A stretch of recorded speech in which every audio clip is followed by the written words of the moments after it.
At that point, I started learning viticulture, really fell in love with wine and the complexities of wine. And As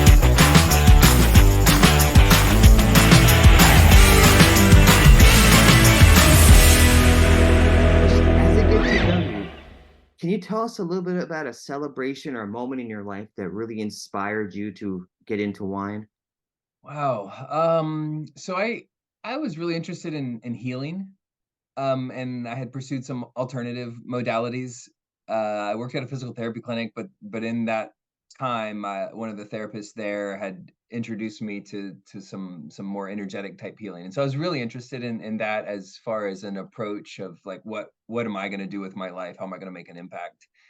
And um, through that time, I started to get a maybe a better understanding of the processes of life that maybe are less focused on or spoken about in our kind of Western approach.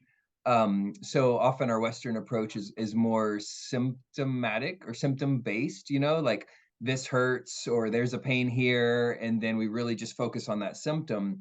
And some of these through this healing journey, I would say the approach was maybe more Eastern approach. And how does the whole of the individual or the entity function, and what is wellness? And wellness has to do with our diet and our sleep and our stress and our relationships and lots of things that make up wholeness and wellness.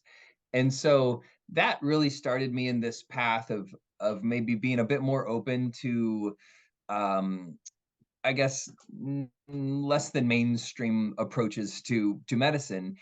And at some point I decided that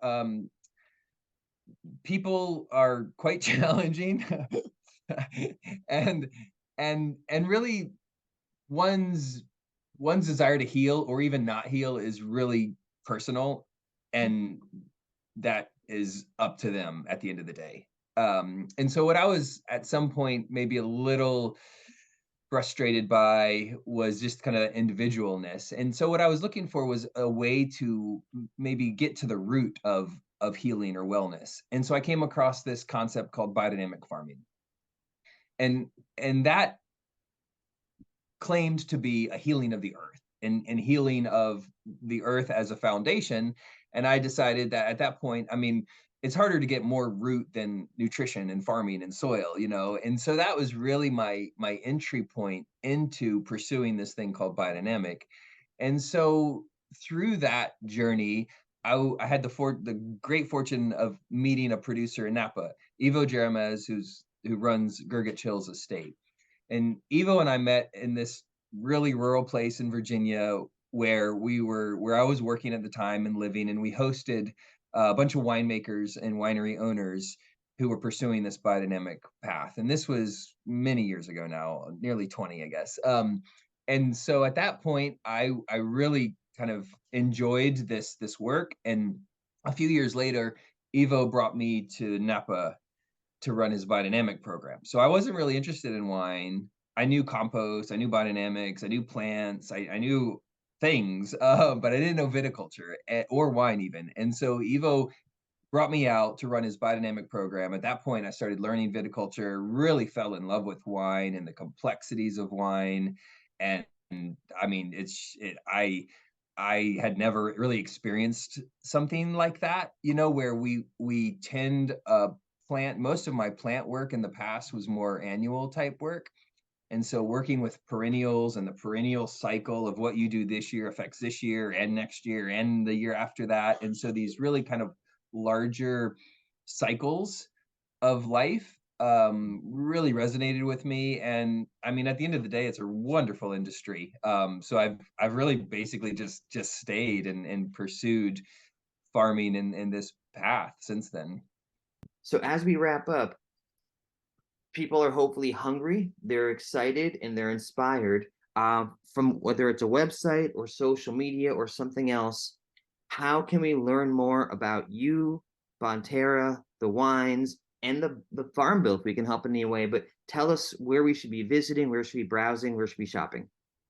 Yeah, that's great. I do think our website has been refreshed, and so there's a fair amount of information now, how to get the wines, if you can't find them locally, you can order from us. And then there's a good amount of information as far as the multiple initiatives. We didn't really speak to a lot of the things. We're B Corp, climate neutral, zero waste, organic, like we said. I don't know. There's a whole list of them. So you can certainly learn more there on the website.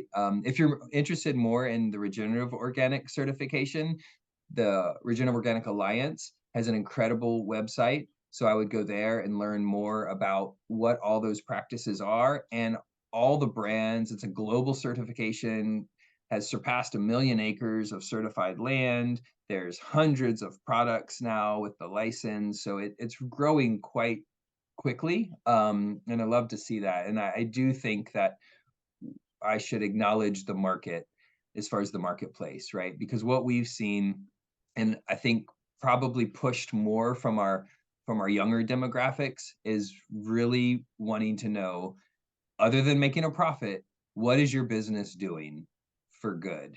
What is the positive impact your business is having? And so I think it's really important that these certifications are understood and are known so that people can really support businesses that are doing a really great job at having a beneficial impact now and into the future.